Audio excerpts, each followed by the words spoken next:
So, guys, welcome back to the Wednesday Night War. We have two good episodes here, NXT and AEW. AEW.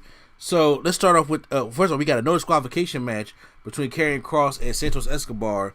And later on in the night, Adam Cole addresses his actions, but also on AEW side, we're going to get Sting is going to address after that powerbomb Brian Cage gave him last week. What's going to go on with that? And so a lot of things to unpack. So first off, when it comes to NXT, we start off the show. We get Dexter Lumis going one-on-one with Johnny Gargano. So we see, especially for it's a non-title matchup. For some reason, Austin Theory just gets dumb and figures out to swing a chair as he's on the apron, and then he swings, but he gets knocked down, and then it distracts Gargano, where Lumis picks him up and hits him with the I don't know what his finishing move is called. But I forgot too. Yes. Yeah, but then he ended up passing out, and wait, hold on. He passed out. So Dexter Lumis. No, never mind. That's not the cross jacket. Never mind. Oh. Okay. Nah, well, the cross jacket is Karrion Kross. Karrion Kross. Oh yeah. Okay. Yeah. So Dexter Lumis wins this matchup. I thought it was a decent opener. How about you? It was okay. I don't know. I guess I'm just tired of Gargano at the moment. What? Oh, I like Gargano and the Way. The Way is dope. I guess they not growing on me yet. Oh, they ain't growing on you yet? Nah. Okay. We are Regal's looking for Escobar on the outside. Then we get a video package of MSK and shows their journey to WWE. Including the death of Nash Carter's father and how I fueled them. And it's also some good MSK stuff. Then backstage we get them live and stuff, and then they get beat down by the grizzled young vets. So it was a big beat down here. We also get Michael Bivens comes out with Tyler Russ, and I don't know why this is a thing, because once again the guys he managed got punished for leaking the Keith Lee thing. A week earlier. So that right there is bad right there.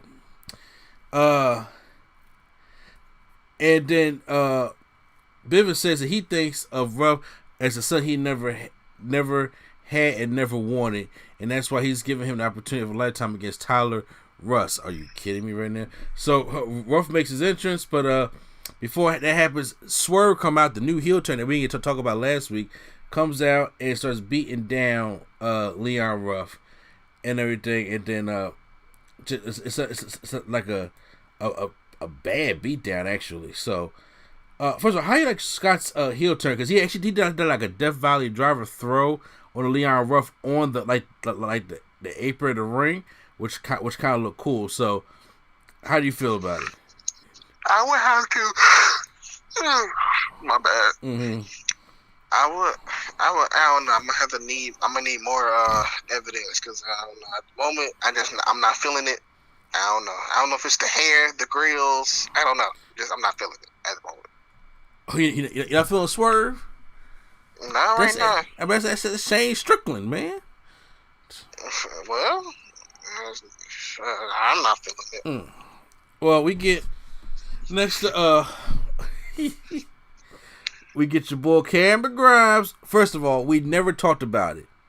How you like Cameron Grimes? Nah, we still don't have to talk about it.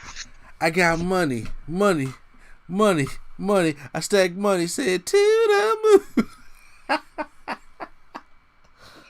We never got a chance to talk about Cameron Grimes' money music video and the whole game. Bruh, I'm sorry. I know you don't like Cameron Grimes, but this is the best kind of gimmick he could have had. Who else lucky on the roster will get lucky with the GameStop stock like that? Everybody who's not doing nothing at that time and needed a gimmick.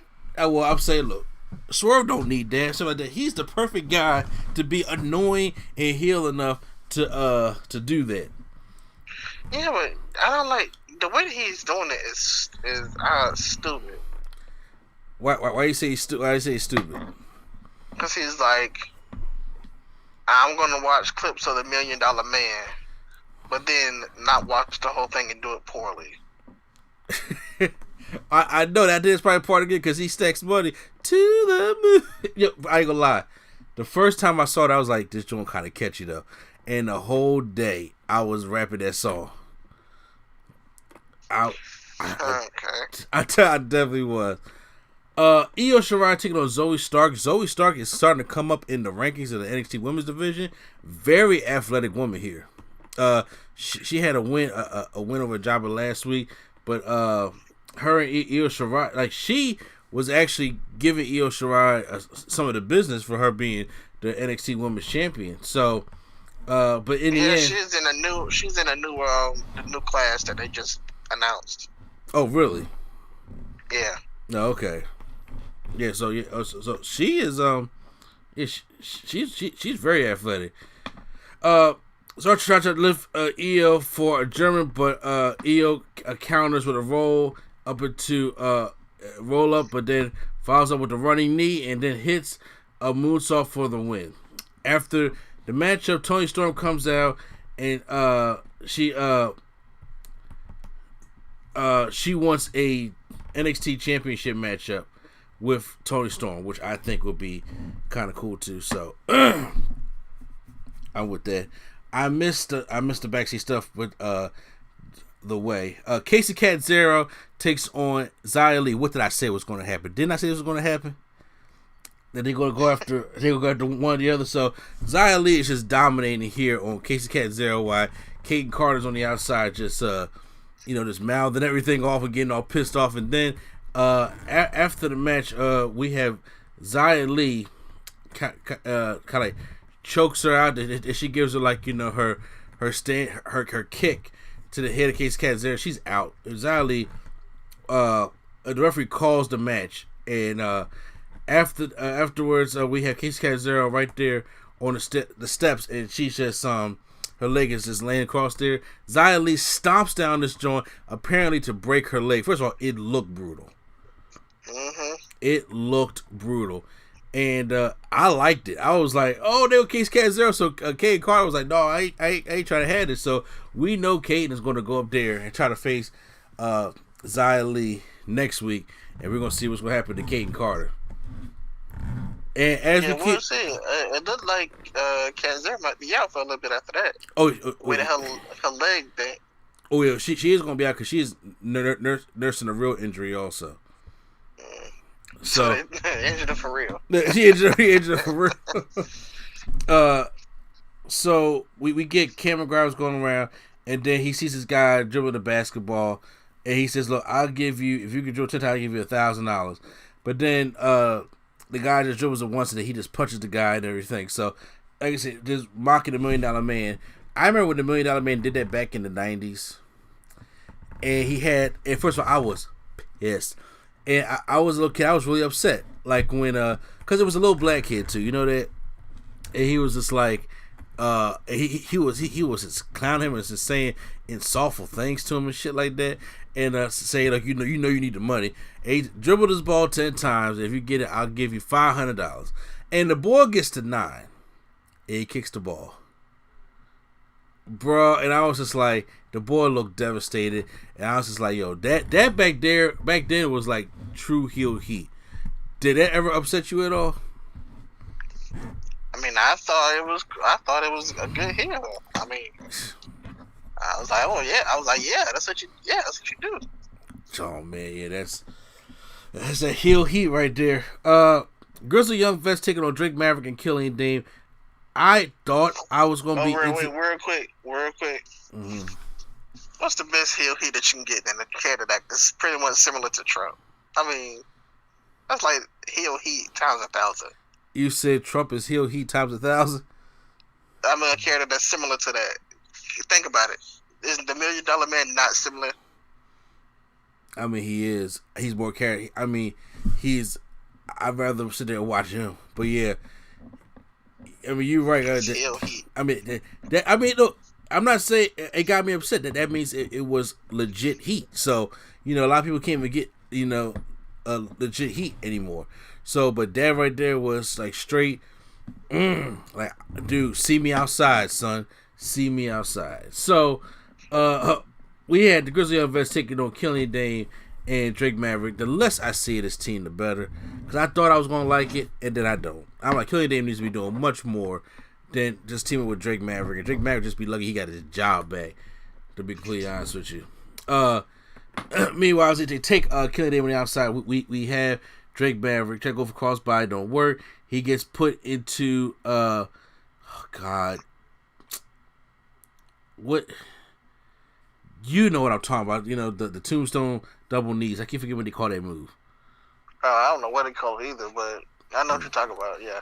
Yeah. So Grizzly Young Vets wins. So then SUV pulls up, and then it's Miguel del Fantasma, but Escobar stays inside, and then we have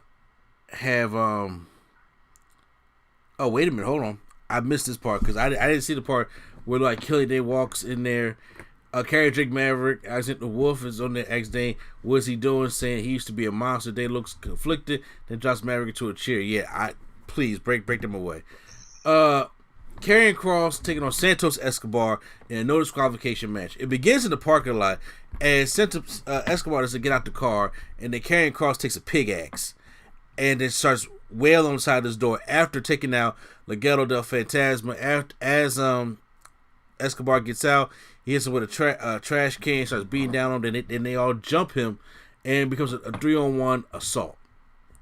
So as they beat him down, they carry him back into the arena part, and then as they're trying to pick him up, Kross just launches both of them through like the steel plastic barricade. I thought that was a great visual, and Escobar's just sitting there staring at him like, oh my god, he was built like a straight monster. So once again, the fight ensues, and then even we get a pseudo suplex to Escobar through the announcer's table. It was a really big beatdown of a matchup, and I enjoyed back and inside. Even Legado still is trying to take out Kross, but Kross is power bombs one into the barricade, and one takes another one down, and then he goes to the inside and hits another Santos suplex, and then he hits the running forearm to the back of the head of Escobar and wins the matchup. Karrion Kross versus Escobar. So, how'd you enjoy the no disqualification matchup?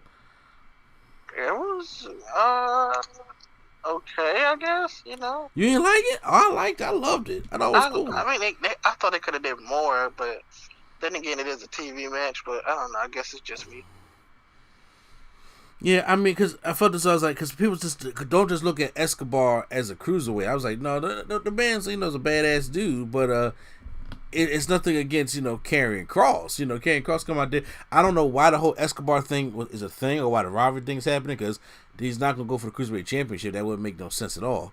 But for them to have, I was just going to push him right to the Finn Balor thing, but Finn Balor got his hands full right now, so we don't know where the Karrion Kross thing is going to lay at. So, but right now we have Adam Cole out to the ring, and he says he feels bad about what he did and what he did to his brother Kyle O'Reilly. Roderick Strong comes out, and Roderick Strong he's Adam Cole's like, I'm sorry, this isn't like me, but Cole was ashamed of himself, and I was like, this is Adam. I've seen this in Ring of Honor, okay? I've seen this in Ring of Honor. We already know where Cole is headed with this one. So, Finn Balor's music hits, and he comes down, and he shoves Strong out the ring, and Balor goes after Cole, attacking him, and then Strong comes back, and he is just like in the middle. He's being that heel that we don't like, of getting in the way. But then as he apologizes, Roddy kind of bends down, like, here it comes. Low blow to Roderick Strong, and then then we get a super kick to Roddy, and then Cole standing over him takes the undisputed name tag, dog tag off of him. So it looks like this is the end of the era. How you feel? Mm-hmm. This is just wild. They're actually doing it. Well, I think I don't know when the next takeover is. I don't know if it's but Finn Balor hinted at defending the championship at WrestleMania, so we may get Adam Cole taking on Finn Balor for the championship. Even though I'm like, but I want to see Kyle O'Reilly taking on Adam Cole first. I've seen an Adam Cole title match for a long time already. I'm talking, but I want to see Kyle O'Reilly, Adam Cole tear the house down like they did at Ring of Honor at one time. You know what I mean? Well, I mean, maybe they will, or maybe they won't. What do you want? Yeah, I want to see it, but you know how Vince is, so that's why I don't. Vince got nothing to do with NXT. Yeah, but you just said having the title match at WrestleMania. They're not gonna have Adam Cole versus. They're not gonna want to start that for WrestleMania. You're right. I'm just saying I didn't know if they're gonna have a takeover during WrestleMania weekend. Well, if it's 2 nights of WrestleMania, that would make absolutely no sense unless they want to do it on Friday. But if it's 2 nights of WrestleMania, so I don't think they're going to get one. But they're probably going to do it like they did last year, do the takeover after WrestleMania this year. They do it that way, maybe. I'm actually not quite sure. Well, I feel you now, but that means we're gonna go right over to AEW Dynamite, and it's Wednesday, and you know what that means. So we got to open the match. I don't like how JR adds a word every week. You like how JR does what? Add a word to it every week. He's adding words to it now. Like the first time he was like, "It's Wednesday," you know what that means. Now he's like, "It is Wednesday," and you already know what that means. It's just like this is unnecessary words. Would I make you happy if I said that when the Wrestling Observer Awards came out and he was ranked 4th worst commentary for 2020? 4th? 4th, yeah. Who was listening to... alright. You think he's worse? Anyways. You think he's number 1 overall? 4th?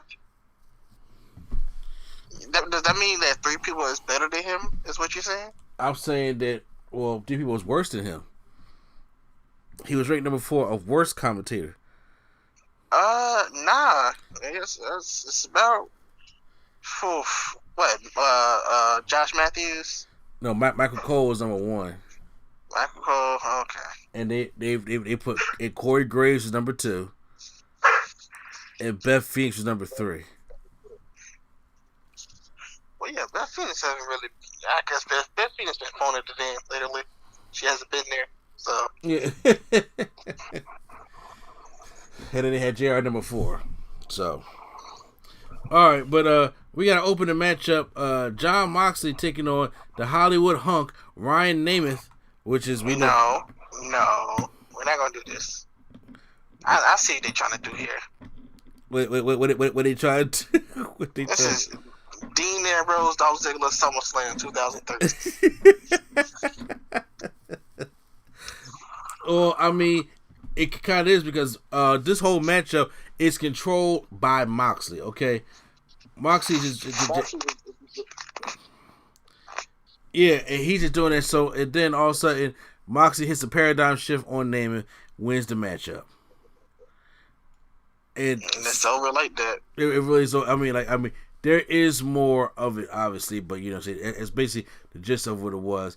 He grabs the mic and he sits in the middle of the ring, and then he talks about the moment I woke up in the morning without the AEW Championship, I knew I would do whatever it takes as long as it takes. I will crawl through the mud. I will crawl through barbed wire, landmines, whatever it takes to get back to the top and take the hill. It turns out that's exactly what I'm going to have to do. So, you know, to sum that up, we didn't get to talk about it, but there's going to be an exploding barbed wire match at Revolution. How do you even feel about that? Do you think that's even going to be good? Well, the only one I've seen is Mick Foley, and Terry Funk. Okay. So, and that one was brutal. So, if it's like anything like that, then sure. They gonna have these guys blowing up on C4. I'm like, this shit gonna be. And first of all, they're not on the Moxley and Omega's not on the level of Mick Foley and Terry Funk. They are actually doing some serious wrestling. Mick Foley's a brawler. Terry Funk is old. But Moxley and Kenny Omega, bro, I swear, if I see like a C4 playing on Moxley's head and he give a V trigger, that shit blow up, I may walk. I don't know, it may be the best thing I've seen all year. I mean, so I know a lot of people are not familiar with a barbed wire deathmatch, and they are comparing it to the TNA Exploding Cage, and that's disrespectful. Oh, that's just terrible. They really compare it to that crap? Yeah, because when they think barbed wire and electrocuting, they think that I assume they think that it's not really going to be blowing up, and they think that they just going to be doing it instead of actually it exploding, which it actually explodes. Yeah, I'm about to say, no, they haven't seen that match at all. No, absolutely not. So, wow.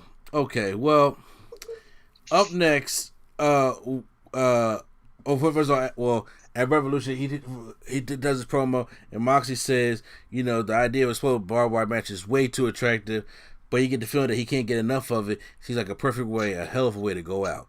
So I'm like, this is going to be like that non-sanctioned match they had at All Out there one time, but this shit going to be 10 times crazier. It's going to be 10 times crazier at Daily's Place. Yep.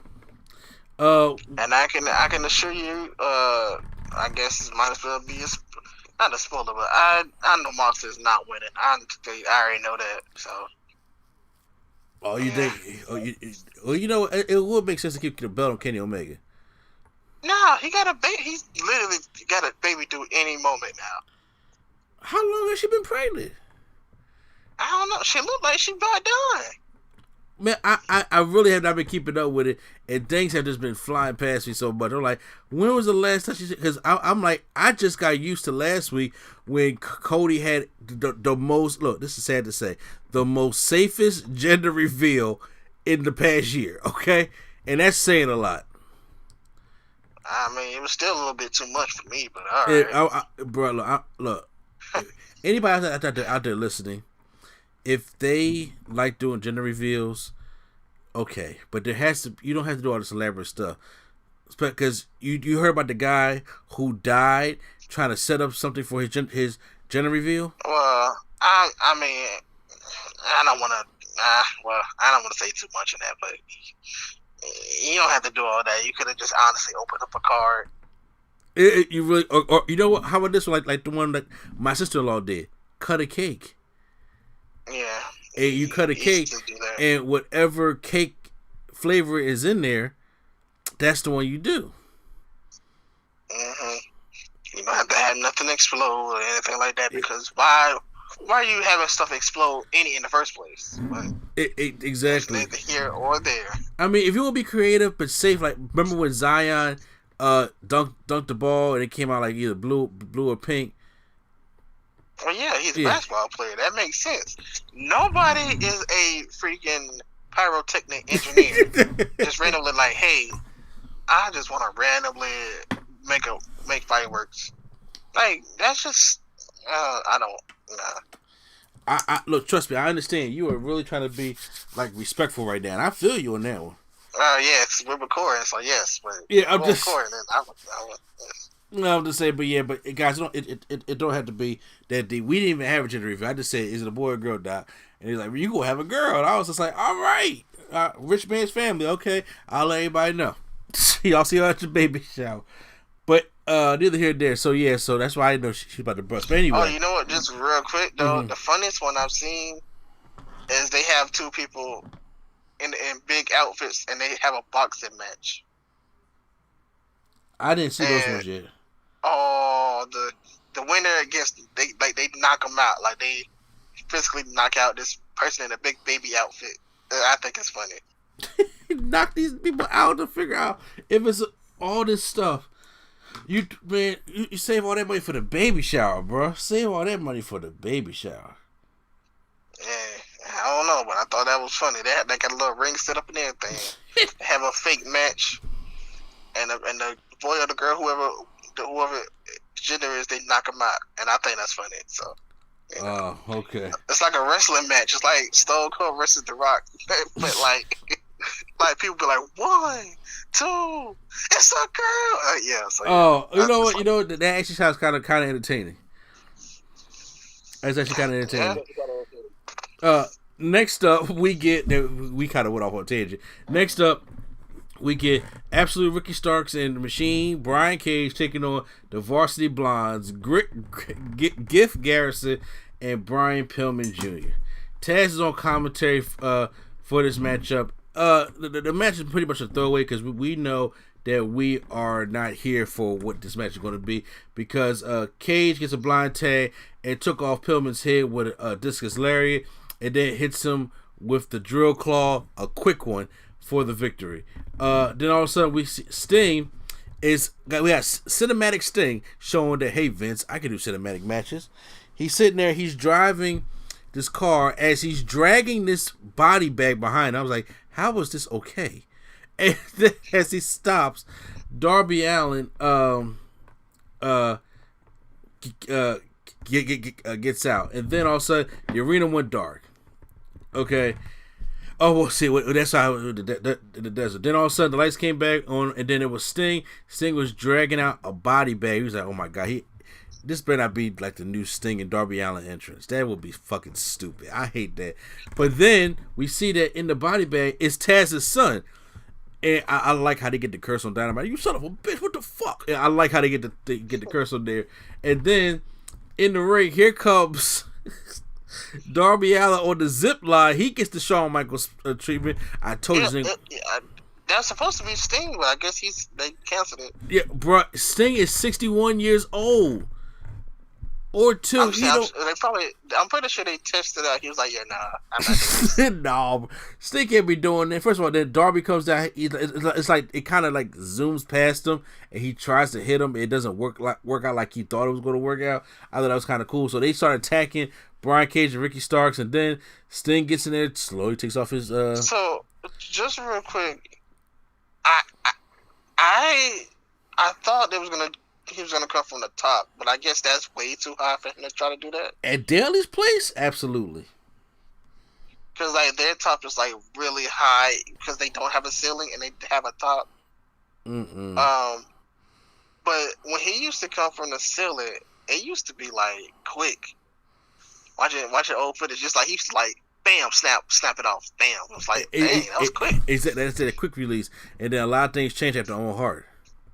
Well, yeah, he was still doing it though. Yeah, no. After the Owen Hart thing happened, Sting stopped doing that. Remember, Owen Hart happened in '99. He was still doing it because he asked permission. Oh, okay. I got. He was telling stories of how he asked Brett and them for permission because he said, I don't want to do it unless they're okay with me doing it. And Brett was like, yeah, you can still do it. You are not a reason, so you know. I can understand why you ask it, but you can still do it, and he still did it after that. Yeah, Vince is the reason on that one, but yeah. Well, yes, but it's like that's still like too soon. Yeah. So I guess he still did want to ask just in case. Yeah, you're right. No, you're absolutely right on that one. So, they come off, and then all of a sudden, Darby's hitting everybody with the skateboard, takes Ricky Starks out, dives through the ropes and everything, and Sting runs up, and then he's punching, he's doing the Sting punches to Cage and everything. He gets him in the corner. I said, he's not going to do it, is he? And he hits the Stinger Splash in the corner, and then drops Brian Cage with a Scorpion Death Drop. Look, if you go and watch the clip on AEW on the YouTube channel, you will see NC Studios puts a comment in there that said, damn, I guess he could have gone started that match with The Undertaker. Shocked me. Yeah. Because I'm not gonna lie to you. He wasn't taking no bumps. Bro, I'm telling you this right now. I'm not even gonna lie to you. Sting looks better than The Undertaker does. Now, of course, he did have rest. He did have some rest too. So Cool, Sting. Yeah. Yeah, Sting ain't wrestled a match with WWE since 2015, and I'm like, wait a minute. He don't have some rest. Undertaker been getting injured every year, coming back for no reason. So. I'm just like, wait a minute. So honestly, Undertaker and Sting could have had this gimmick match. They could have had one of those, saying cinematic type matches, even at this year's WrestleMania, and then you could have probably hung it up or whatever the case may be. But the way Sting was going at, even with just a little bit, because if it's a cinematic match, they can take their time, they can break, they can pause, and do whatever they want to do. And I'm just saying, yo, they really could have did that, and I don't understand after seeing the way Sting was doing now. First of all, it wasn't the Scorpion Death Drop. It wasn't the punches and the kicks. He can still do that.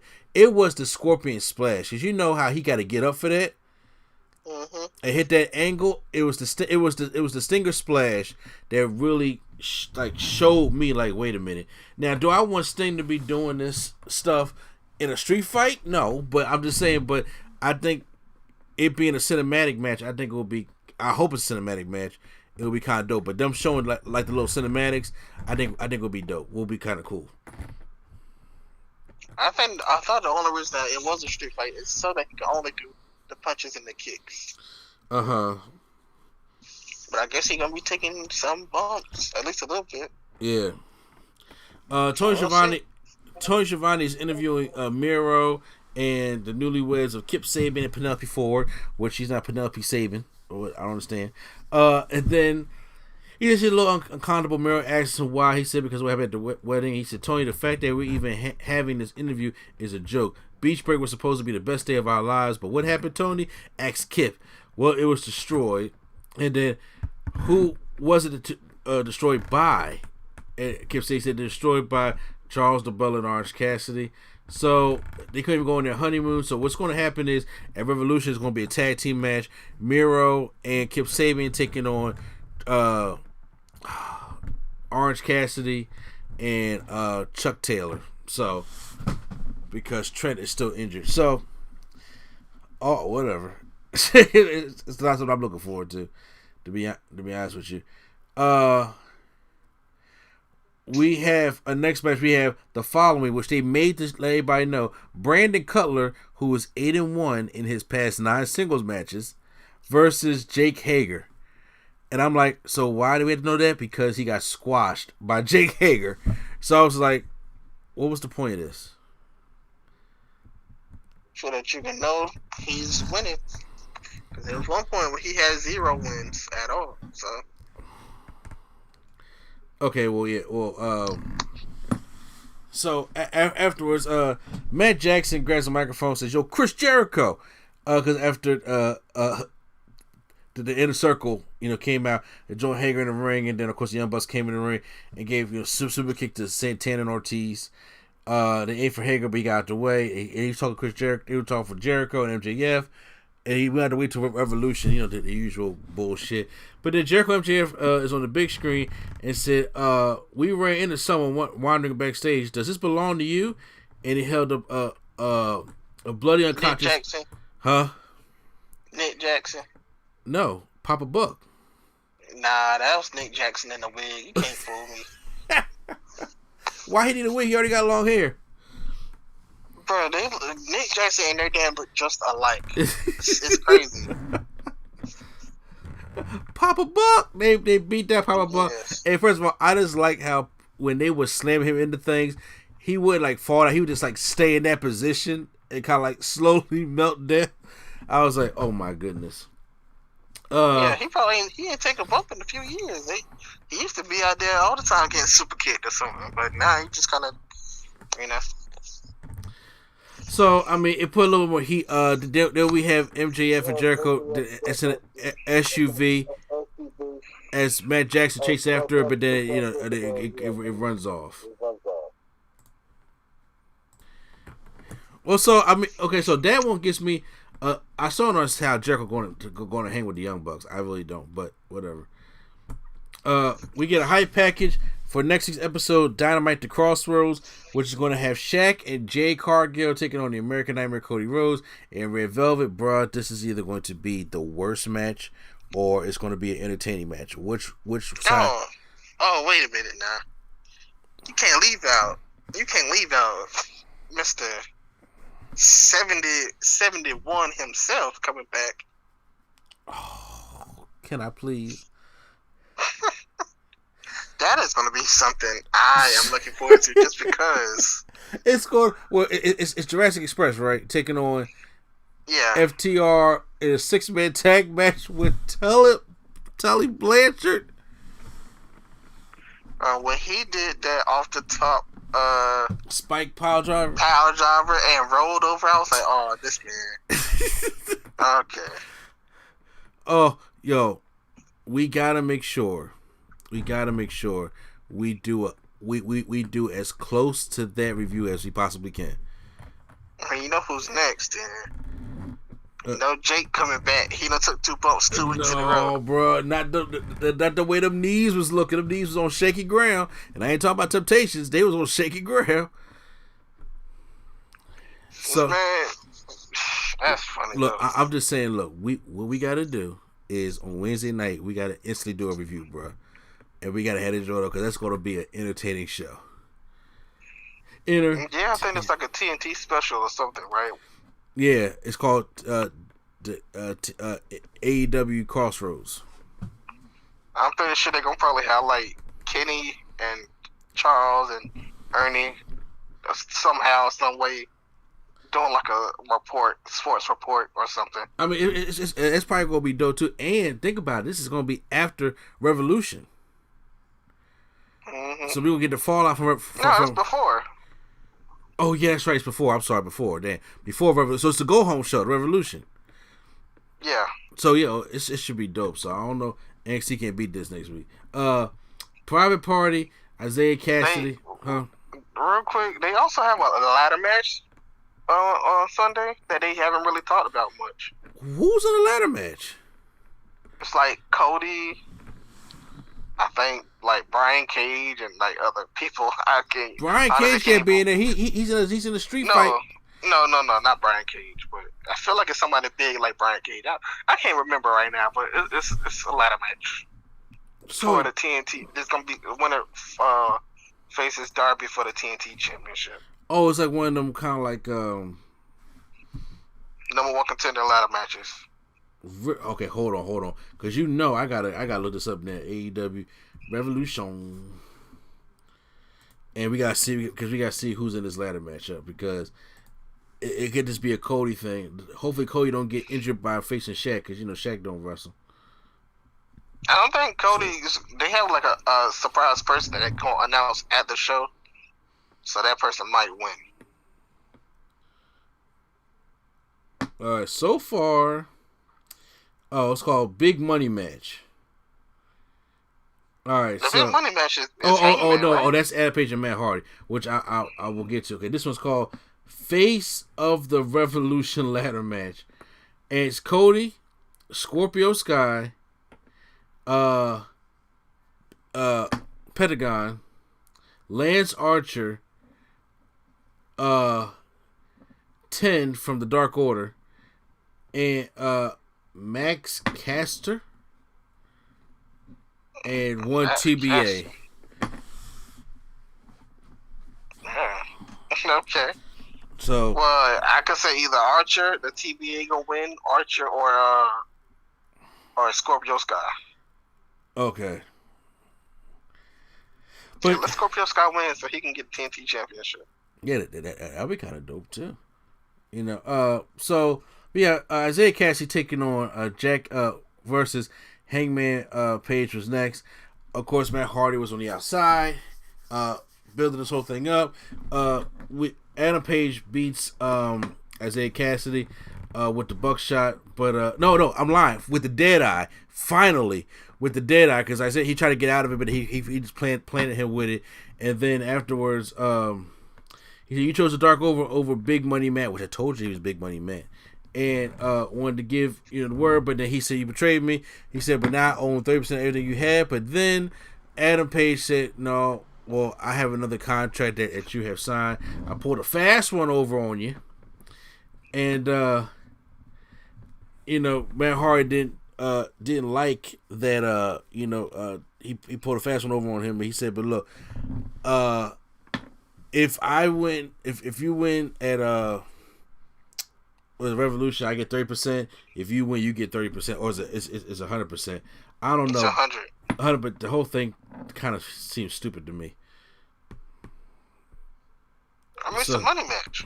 I mean, yeah. So then, Hardy took number 5 and tossed him off the stage, crashed into a table, and I'm just like, I don't give a fuck about the Dark Order. So, I mean, I love Brody, but I ain't give a fuck about the Dark Order. So, I'm just saying, so y'all can toss them off the table all you want to, because the Dark Order sucks. Alex Marvarez and catch up with Kenny Omega and Don Callis in their private workspace. As Kenny Omega was wielding something, and he says, we're constructing what we call the Moxley Extermination Chamber. I was like, what the fuck is that going to be? So I don't know what they got planned up for this matchup. But we got the semifinals for United States taking on Japan tournament. Dr. Britt Baker, DMD, taking on Nyla Rose. Who the hell? This is a good matchup. But first off, really, Britt Baker loses? I had Britt Baker win this matchup. We haven't even seen Nyla Rose. I mean, and Britt Baker's been killing it. I would have had Britt Baker win, but I guess they didn't want to do Britt Baker and Thunder Rosa in the finals again, in the semifinals or whatever. Fucking why not? I mean, because that's where the history is going. And first of all, like the first time I was like, I don't even know if she getting Britt Baker up for this beast bomb, but she does. And then the second time she just gets her up surprisingly and hits her with a second beast bomb and wins the match. And I was like, it'd be different. This was like the first year AEW Nyla Rose, but it's not. And what happened to Vicky Guerrero? She still with her? Yeah. Didn't even notice.